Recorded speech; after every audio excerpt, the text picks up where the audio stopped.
Hello everyone मु हूँ आपण मान प्रिय शुभांशी साहू।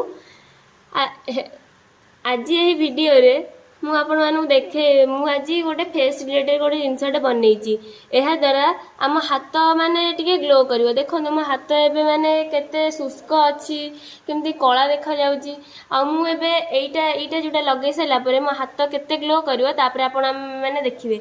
देखो फास्ट मु आधरे बेसन नेली तापर टिके हळदी नेली आ टे लेंबू चिपुड़ देली आईटा टिके काठ जी परिमाणर पानी दरकार टिके पानी नहीं गली। चलते एबे आमे मो स्किन एटा को लगेबा।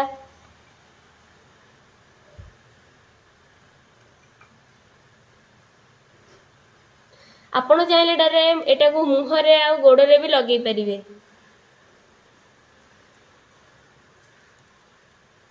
एटा को लगे फल आम मुह गोड़ हाथ बहुत ग्लो करिवो आ बहुत सुंदर भी लगे। जदि आपण मैंने को पार्टी फंक्शन को जाउछंती ताहले भी एटा को लगे कि जाई परिबे आ आपनकर पार्लर मेकअप किछि दरकार पड़ियोनी।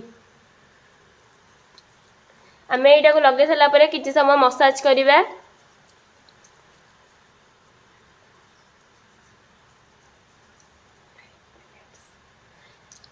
आमे एटा को 5 मिनिट्स एबे मसाज करिबा।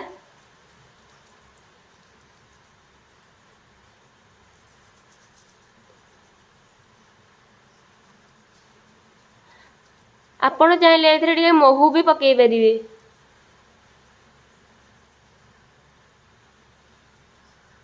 हमर 5 मिनिट हो गला। चलते एबे आमे ताको धोई दबा।